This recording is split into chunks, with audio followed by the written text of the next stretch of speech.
Hello student, आपके Hindi classes में आपका स्वागत है। आज सना सना हाथ जोड़ नामक पाठ के सारांश भाग 2 और पाठ्य पुस्तक से प्रश्न अभ्यास कराया जाएगा।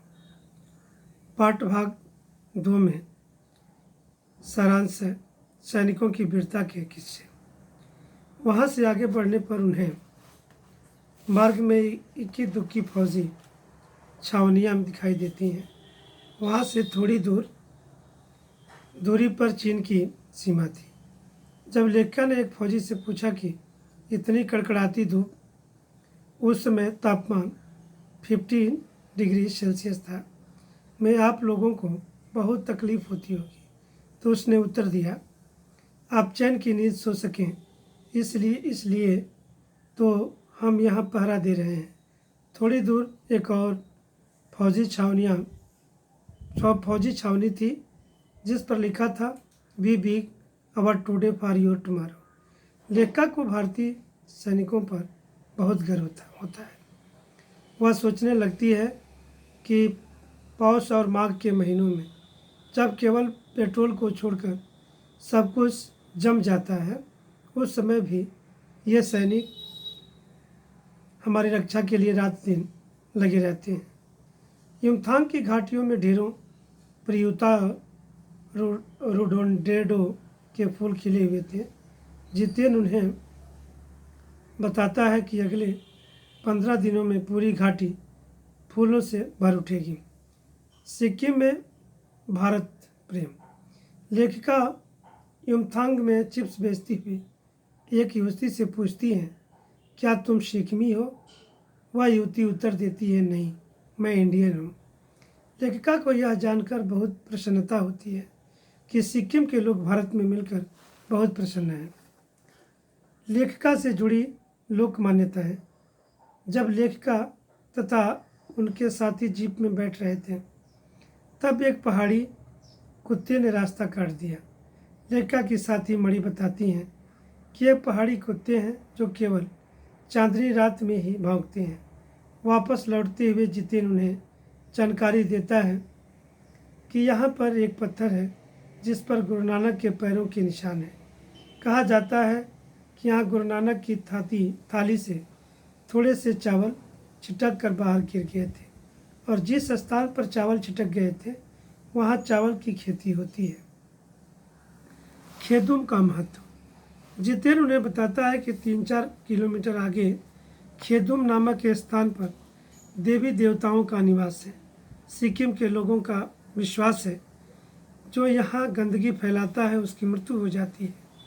लेखिका के पूछने पर कि क्या तुम लोग पहाड़ों पर गंदगी नहीं फैलाते, तो वह उत्तर देता है, नहीं मैडम, हम लोग पहाड़, नदी, झरने, इन सब की पूजा करते हैं। जितेन युमथांग के विषय में एक जानकारी और देता है कि जब सिक्किम भारत में मिला तो उसके कई वर्षों बाद भारतीय सेना के कप्तान शेखर दत्ता के दिमाग में यह विचार आया कि केवल सैनिकों को यहाँ रखकर क्या होगा। घाटियों के बीच रास्ते निकालकर इस स्थान को टूरिस्ट स्पॉट बनाया जा सकता है। आज भी यहाँ रास्ते बनाए जा रहे हैं। लेखिका सोचती हैं कि नए नए स्थानों की खोज अभी भी जारी है और शायद मनुष्य की कभी न समाप्त होने वाली खोज का नाम सौंदर्य है। इसके बाद पाठ्य पुस्तक से प्रश्न अभ्यास है। पहला प्रश्न है, झिलमिलाते सितारों की रोशनी में नहाया गैंगटोक लेखिका को किस तरह सम्मोहित कर रहा था? उत्तर है, झिलमिलाते सितारों की रोशनी में नहाया गंगटोक शहर सिक्किम राज्य की राजधानी है। इसकी सुंदरता सुबह, शाम और रात को देखते ही बनती है। वहाँ रात्रि के समय आसमान ऐसा प्रतीत होता है मानो सारे तारे बिखर के नीचे टिमटिमा रहे हों। दूर ढलान ऐसी तराई पर सितारों के गुच्छे रोशनी की झालर बना रहे होते हैं। इस सुंदरता ने लेखिका पर ऐसा जादू कर दिया कि उसे सब कुछ ठहरा हुआ सा अर्थहीन, प्राणरहित लग रहा था। उसके भीतर बाहर जैसे एक शून्य सा व्याप्त हो गया था। उसे गैंगटोक शहर में सब कुछ सुंदर लग रहा था और इस सुंदरता में वह पूरी तरह खो गई थी। अगला प्रश्न है, गैंगटोक को मेहनत कश बादशाहों का शहर क्यों कहा गया? उत्तर है, गैंगटोक पर्वतीय स्थल है। पर्वतीय क्षेत्र होने के कारण यहाँ की परिस्थितियाँ भी अत्यंत कठिन है। अपनी ज़रूरतें पूरी करने के लिए यहाँ लोगों को कठोर मेहनत करनी पड़ती है। पहाड़ों को काटकर रास्ता बनाना पड़ता है। पत्थरों पर बैठकर औरतें कुदाल और हथौड़े से पत्थर तोड़ती हैं। कुछ औरतों की पीठ पर बंधी टोकरी में उनके बच्चे बंधे हुए होते हैं। उनकी मातृत्व भावना और श्रम साधना साथ साथ देखी जा सकती है। औरतें रास्ता बनाती और लकड़ियों के भारी भरकम गट्ठर उठाती हैं। हरे भरे बागानों में युवतियाँ बोकू पहने चाय की पत्तियाँ तोड़ती हैं। बच्चे भी अपनी माँ के साथ काम करते हैं। यहाँ लोग अत्यंत कठिन परिस्थितियों में जीवन जीते हैं। इसलिए लेखिका ने गंतोक को मेहनत कश बादशाहों का शहर कहा है। अगला प्रश्न है, कभी श्वेत तो कभी रंगीन पताकाओं का फहराना किन अलग अलग अवसरों की ओर संकेत करता है? उत्तर है, एक कतार में लगी श्वेत बौद्ध पताकाएं शांति व अहिंसा का प्रतीक है। इन पर मंत्र लिखे होते हैं। जब किसी बुद्धिस्ट की मृत्यु होती है तो उसकी आत्मा की शांति के लिए शहर से दूर किसी पवित्र स्थान पर 108 श्वेत पताकाएं फहरा दी जाती हैं। इन्हें उतारा नहीं जाता, ये स्वयं नष्ट हो जाती हैं। इसके अतिरिक्त किसी शुभ कार्य को आरंभ करने के लिए भी रंगीन पताकाएं लगाई जाती हैं। यह कार्य बौद्ध धर्म को मानने वाले लोग ही करते हैं। अगला प्रश्न है, जितेन नार्गे ने लेखिका को सिक्किम की प्रकृति, वहाँ की भौगोलिक स्थिति एवं जनजीवन के बारे में क्या महत्वपूर्ण जानकारियाँ दी? उत्तर है, जितेन नार्गे उस जीप का ड्राइवर था जिसके द्वारा लेखिका सिक्किम की यात्रा कर रही थी, परंतु वह ड्राइवर की अपेक्षा गाइड की भूमिका अधिक निभा रहा था। जितेन एक समझदार और मानवीय संवेदनाओं से युक्त व्यक्ति था। उसने लेखिका को सिक्किम के प्राकृतिक परिदृश्य, भौगोलिक स्थिति और जनजीवन के विषय में निम्न महत्वपूर्ण जानकारियाँ दी हैं। पहला है प्राकृतिक परिदृश्य।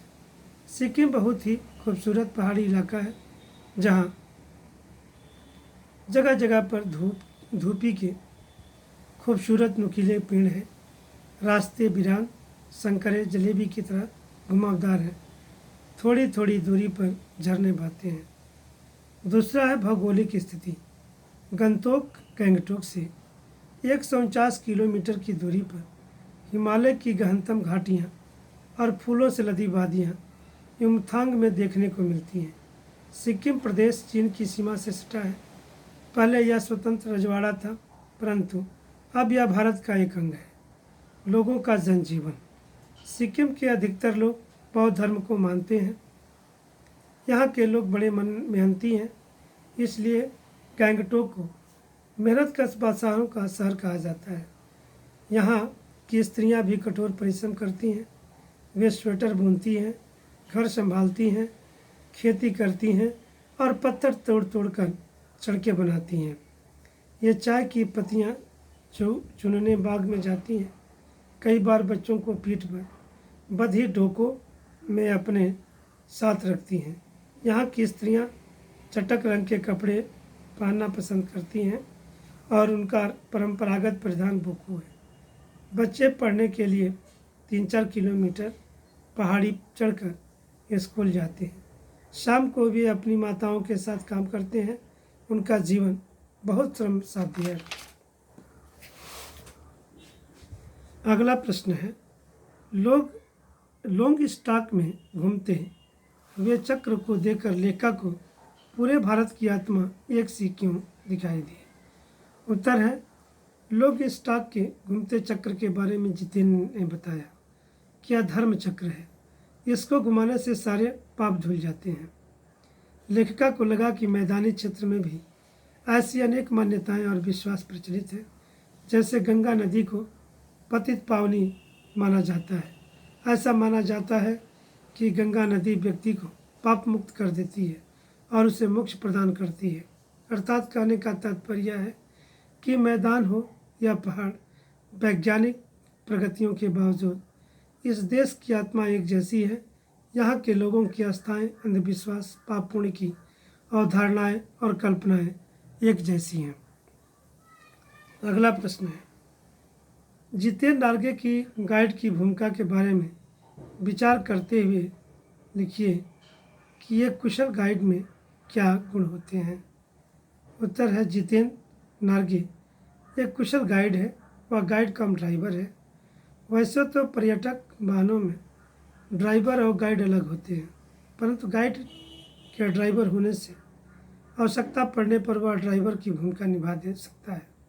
एक कुशल गाइड को अपने क्षेत्र की प्राकृतिक एवं भौगोलिक स्थिति, विभिन्न स्थानों के महत्व तथा उनसे जुड़ी रोचक जानकारियों का ज्ञान होना चाहिए। जैसे कि जितेन ने कभी लॉन्ग स्टॉक में गाइड फिल्म की शूटिंग होने की जानकारी दी। इससे पर्यटकों को मनोरंजन होता है और उनकी उस स्थान के प्रति रुचि बढ़ जाती है। जितेन यद्यपि नेपाली है, लेकिन उसे सिक्किम के जनजीवन, संस्कृति तथा धार्मिक मान्यताओं का पूरा ज्ञान है। वहाँ की कठोर जीवन स्थितियों से भी वह भली भांति परिचित है।